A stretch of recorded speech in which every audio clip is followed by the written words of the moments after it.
I can barely read it. Barbista, the king of the Dacians, the ancestors of today Romanians, decided to uproot and burn the vineyards of 89 BC to stop foreign invaders being tempted by the renowned wines. 2,000 years later, long traditions and modern winemaking technology have transformed the fruits of these ancient lands into an exceptional range of wines at value for money prices. This is a 2008 30% volume Pinot Grigio at $5.99. That is something you're going to notice about Romanian wines. They are priced very reasonably. So, move this one to the side, and let's try with Pinot Grigio.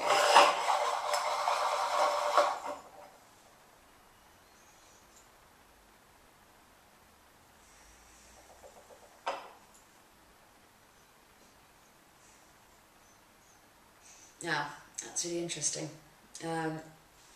Just comparing the two. The Pinot Grigio, it has very distinctive green nose to it, a lot of green fresh fruit. I would describe it as that smell when you're walking through the freshly cut grass, it's slightly damp, or a woodland, and it's not unpleasant. It's very, very green and fertile and rich, and that's what I'm getting on this nose.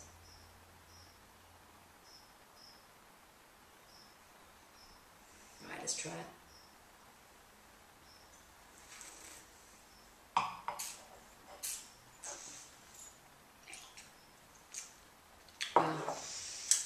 Often you'll find in wine you'll have it's almost like a very, very thin backbone, which is like a lemon, like a core lemon idea or a lime idea. This is bringing together lemon and lime, a bit of sort of lime rind with a little bit of lemon zest, a bit of a bite to it. There's almost like a slight frizzante, like sparkle on the end of my tongue. It's one of those Pinot Grigios, something that kind of gets you excited because you're not expecting it. It's not as full-bodied as more expensive wines, but it does hold its own. I'm still tasting it, and I'm still enjoying it. It's refreshing. It's an aperitif or a light evening drinking wine. Yes, I don't have a problem with that, and I think for the price point that's really very reasonable. But let's go on to something which I think will get you a little bit more excited. For those of you who like a little bit more of a sparkle with your wine, you actually prefer a bit more of a luxurious experience. This blend of Viognier and, I'll try it again, Tamiolska Romanesca is going to be interesting. I know it's going to be interesting because I actually have tried it before.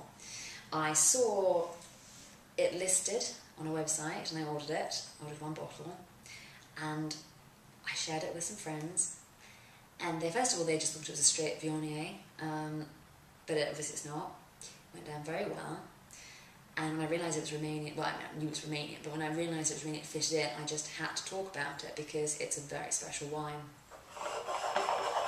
Great colour,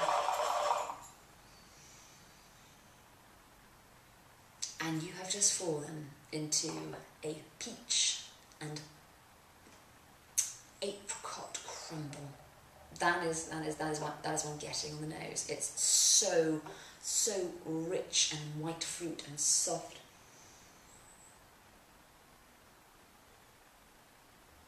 Wonderful.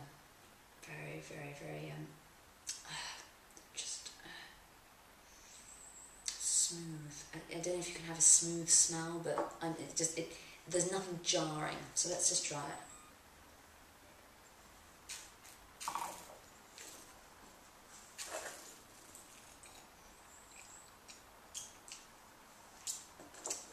Disappointed. This wine retails about £7 and it's a very pretty wine.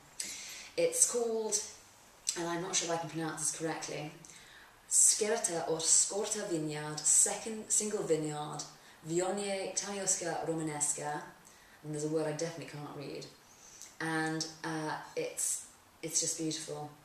It says, our Scorta vineyard is planted on the foothills of the Carpathian Mountains in the Deliau Miar region of Romania, due north of Bucharest. Scerta, or Scorta, means the short one, and the vineyard was named after its 16th century owner, Stana Scortei, who knew that she was a local aristocrat though we can only guess that she may have been short in stature. So it's a short wine. A delicious blend of two distinct varieties, Viognier, the noble white grape, and Tamiosca romanesca, an indigenous Romanian variety, known locally as the frankincense grape for its aromatic qualities. The Viognier blends beautifully with the fragrant, spicy Tamiosca, a dry and very fruity style wine, best served chilled as an aperitif or with chicken and fish dishes. And it is wonderful because here we have an example of what came in after the phylloxeric period and what was already there mixed with the new stuff, and it's a real success story. This is a good buy. It's under £10, it's very drinkable, it's a summery kind of taste to it, but even now in autumnal England I could definitely drink a bit more of this. Well, that's my little blog on Romanian wines. Time to go off and learn about Hungary now, I think. Much to be learned in very little time. Thank you very much for watching. I hope you've had as much fun as I have, and I hope you get a chance to try either both of these wines or one of them sometime soon. Thanks very much. Lulu Roberts. Bye.